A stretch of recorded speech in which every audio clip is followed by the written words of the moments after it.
Hello and welcome to today's Battle Mech review. Today we are going to talk about the Legend.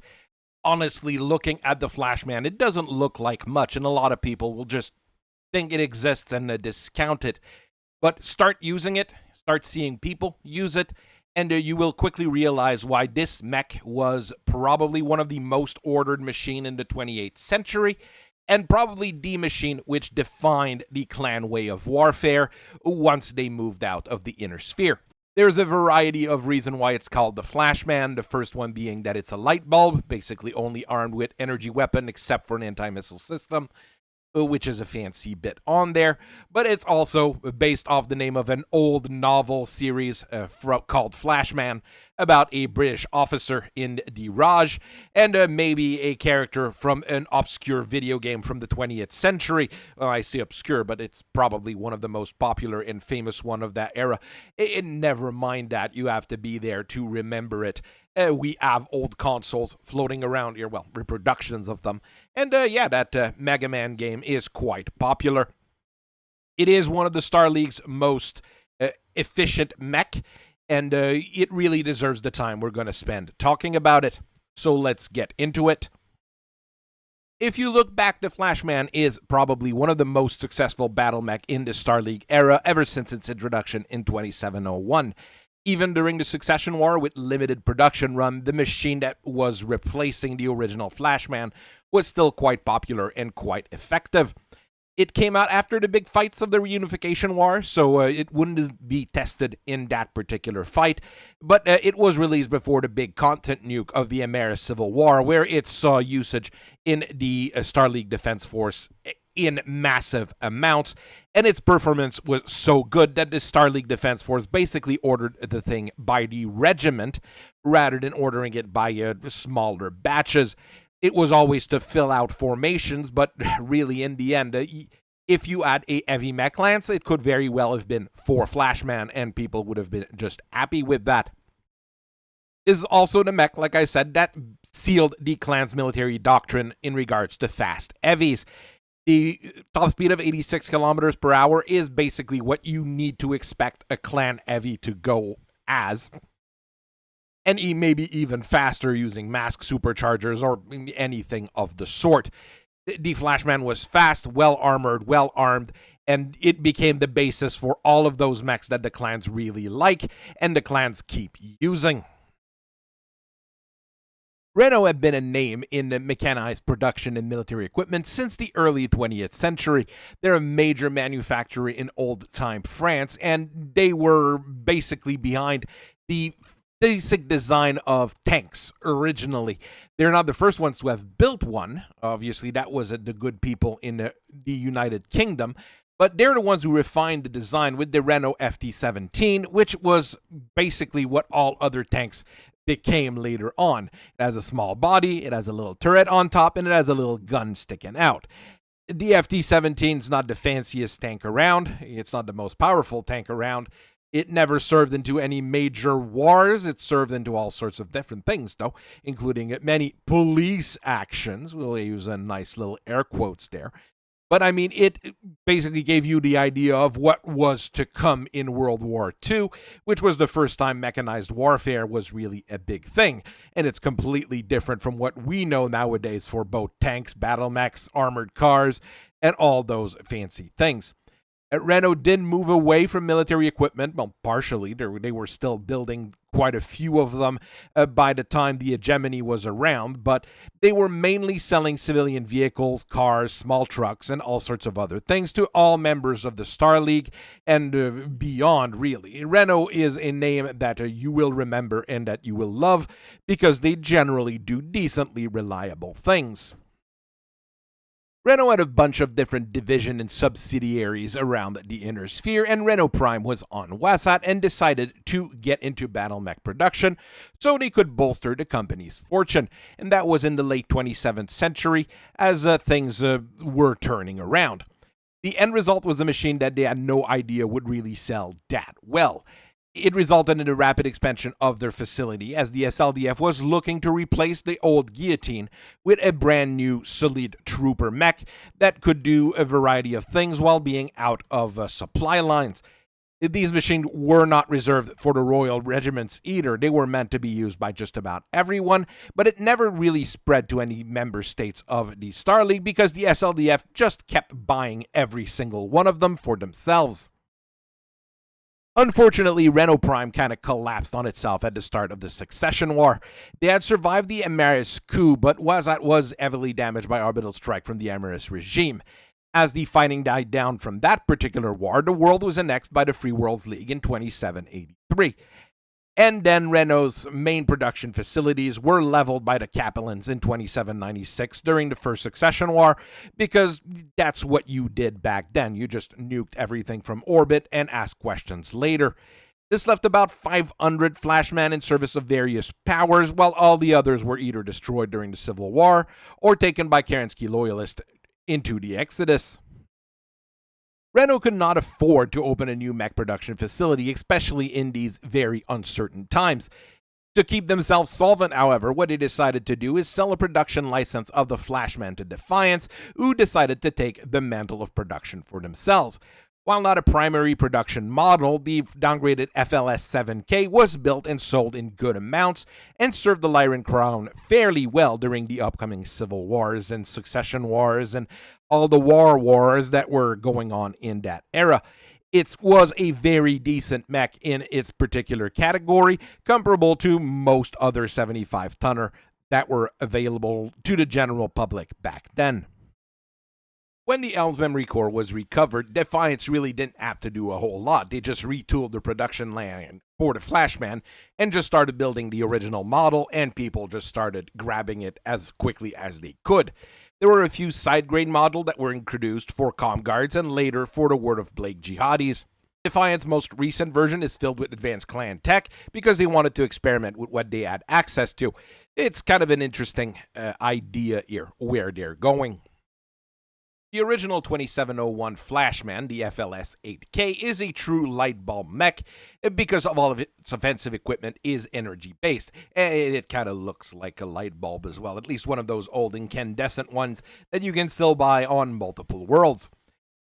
This does require it to be equipped with 15 double heat sinks in order to keep the heat a little bit down, but it's all built into GM375XL engine that it has, which gives it a top speed of 86 kilometers per hour, which was unheard of on a 75-ton mech at the time. The rest of the equipment is pretty much bog standard. You've got a rugged standard chassis protected by 13.5 tons of standard plate, which is quite massive for a mech like this as well. It could easily fight things like the Orion, the Marauder, or just about anything in its weight range, and probably win just because it was faster and could shoot its weapon constantly, while the other ones usually had to take a little breather to cool down. Where things get a little bit difficult is because the Flashman's weapon were all proprietary at the time. They're all proprietary but standard enough that you can swap them with Defiance or most other standard brands of lasers, but originally you had to buy from Renault and its derivatives. The main weapon is a trio of Celetech's Redonic large lasers that gives you a decent enough engagement range, and it'll give you far more firepower than something like a guillotine. At closer range, you get 5 Ichiba 3000 medium lasers, which is also a proprietary part. 1 in each arm, 1 in each side torso, and 1 generally pointing backwards. You'll have quite a few of them with all 5 of them pointing forward because Mechwarriors are Mechwarriors. The ED does feature a Zippo Flamer, which is not a proprietary part. Zippo Flamers are pretty common all around, and it's a nice anti-infantry weapon and will allow you to just set fire to a forest or a building or something to give you some cover as you're running away. For additional protection, you also have a shoulder-mounted anti-missile system, which is pretty interesting on its own. The SLDF did bring a whole lot of those things with them during the Exodus, and they were used extensively during Operation Klondike and the early days of the Clan War Machine. The Flashman C is a pretty nasty machine that you might meet still nowadays in some second-line garrisons, in some mothballed stockpiles somewhere. The Scorpion Imperio likes to have some around as well. It's basically not a Flashman 2C, it's a regular Flashman with the same kind of engine. Most of them that you will find will have that standard inner sphere engine. It's just a Flashman that was reconditioned. But you will also have a few of them that will have a Timberwolves engine mounted in them because it's technically the same engine, and it works just fine. And at some point, it might be easier to get that Flashman with a Timberwolf engine than getting the Inner Sphere engine in because you just don't have it in stock as a clan. All things considered, the weaponry is pretty straightforward. You get 3 ER large lasers, 5 ER medium lasers, giving you a massive amount of punch, but a decent amount of heat. The armor is upgraded to clan ferrofibrous, giving it a little bit more longevity, and you do save some weight on all of this to add additional heat sinks, which you will need because ER lasers are not that kind on an heat curve. It's really the loss of the double heatsink and XL engine technology that hurt the Flashman the most at the start of the Succession War. Well, that and maybe the factories getting blown up. Probably the factories. Defiance's version of the Flashman was the FLS-7K, which was built using off-the-shelf part rather than proprietary ones, and a more simple standard engine and standard heatsinks. The main weapon were now a pair of Thunderbolt A5M large lasers in the arm, and you still had 5 medium lasers, which were Defiance B3M. Strangely enough, they went with a Coventry Volcano Flamer rather than the original Zippo, but that's because Coventry was building so many of them for their own fire starter that it kinda makes sense. It had a top speed of 64 kilometers per hour, meaning it could match most of the other heavy at the time, and it was fairly heavily armored. Overall, it is a quite decent mech in its particular category, and during the Succession War, it could easily fight things, once again, like the Orion, the Marauder, the Warhammer, and you didn't need to keep it fed with ammo all the time. It did run fairly hot, so you did have to be a little bit careful about it, and Defiance didn't build massive amounts of them. They had a line, they kept producing them, but they were generally fed to the Lyran Commonwealth and then chewed up through wars with the Free Worlds League or the Draconis Combine. Funniest thing is, compared to a lot of mechs from the Star League era, as soon as the technology came back, Defiance just went and started building the FLS-8K again, rather than making their brand new model with ER lasers or PPCs or anything that they could stick on it. The first people who really asked for an upgrade kit was the good folks at ComGuards, which knew some of the bad stuff was coming by 3061. Their FLS-9C uses endosteel and ferrofibrous to save some extra weight, and it packs a few extra heatsinks to make sure. The AMS is replaced with a C3I computer that the ComGuards really liked, and the Giadis made a bit of a problem later. The large lasers are upgraded with ER large lasers, while the forward-firing medium lasers are replaced with medium pulse lasers for extra accuracy. You know me, I don't like medium pulse lasers here. I would have almost have replaced the ER lasers with large pulse lasers instead, give you really a brawling range on the entire mech, but it's what they decided to go with. I'm just not sold on the idea. There is also a one that is not as well known as the other from the Draconis Combine, which did receive a good number of Flashman during the War of 39, and well, it was the downgraded version, basically the same thing Defiance was building, at least for most of them. Comstar did mess up and send them some of the good ones as well. They did decide to make an upgrade kit for the decent one when they started buying them from the Lyrans again later on and upgrading the ones that they did have. What they did do was just take out the Flamer and replace it with a C3 slave unit, allowing the Flashman to provide telemetry for the other mechs in its lance, which is pretty darn good. You will also see a good chunk of them with ferrofibrous plates, which were fairly common at the time in the Draconis Combine, ER medium lasers, if it's one of the later issue one, and maybe some more heatsinks as well. Refit shops really love Flashman, and that's a fairly easy to do job on a Flashman. It will run decently hot, though, because the ER medium lasers will add up over time, so people have to be a little bit more careful when fighting with them, but it's still a popular enough refit. When they took over Esperus in Defiance, the Word of Blake did start building their own Flashman to scare people away.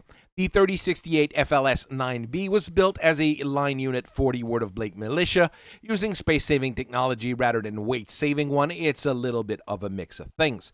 The engine is now a light 375, a little bit cheaper to use, takes a little bit less room, and you can lose a side torso going forward. It has a combat gyro, which is unarmored, always a shame. If you have a ton to spare, really armoring a compact gyro is a really smart idea. The cockpit was made a little bit smaller. It's a lighter version there, but you don't have as much room to wiggle around, and you don't have all the controls that you normally would have in a mech. So if you fall down, it's gonna be harder getting up. The body is made of light ferrofibrous, which is pretty decent for that particular kind of setup, and you've got endo steel because they wanted to save as much weight as possible. For weapons, you get a pair of ER large lasers and ER medium lasers, backed up by a pair of medium pulse lasers. Finally, you've got an ER small laser as an emotional support weapon to round things up. Merrick loyalists to the GRE cause were also given a whole bunch of Flashman by the Word of Blake, and in this case they were made as the FLS-9M. It uses a light 300 engine, meaning you can get a speed of 64 kilometers per hour rather than the higher one, and the body is made of light ferrofibrous and endo steel. Again, so you have the same kind of chassis and the same kind of body with a same kind of engine, just a smaller grade. For weapons, though, you get a pair of heavy PPC and medium lasers in the arm, giving you quite a bit of punch, but your cooling system will regret it. To back this off, each side torso has a pair of medium pulse laser and a pair of regular medium lasers as well. The head has that emotional support small laser. This thing will give you a whole lot of punch. It is quite comparable to things like Marauders once again. It's decent in many ways, but it's not the most common machine around, and a lot of these have been refit to the original standard once people add the money or the time to do it. The Flashman's upgrade program had been on hold for quite some time, not because Defiance didn't want to sell the thing. They were selling quite a few Flashman, just the original model that people were still coming in asking for. Sometimes you had a little bit of change there, putting some ER medium lasers in, ferrofibrous in. You know, were some side grades and refits available, but the original Flashman was what was still selling gangbuster.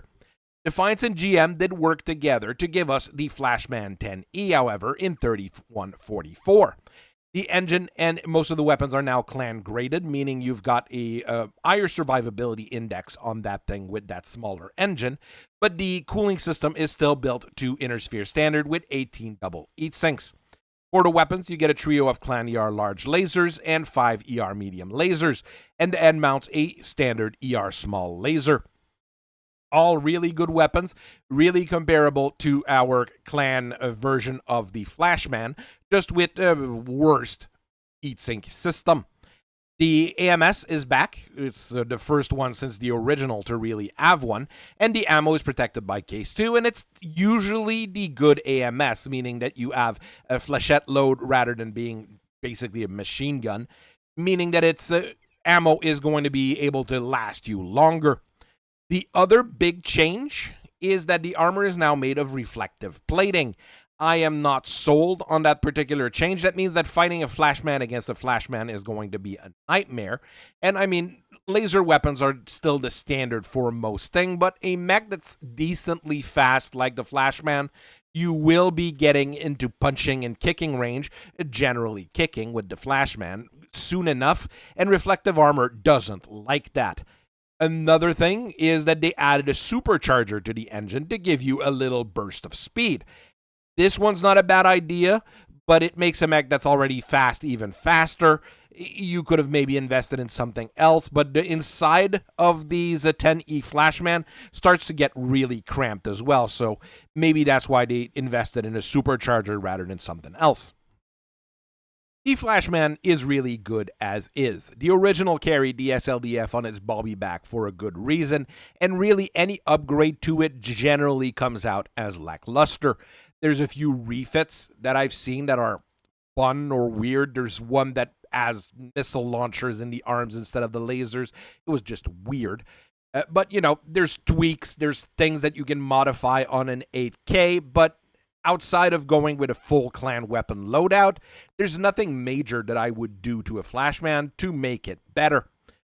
Really, it's as efficient as a fighter as can be, and Comguard had a good reason to want to rebuild as many of them as they could, even though they went with some odd design choices when they did.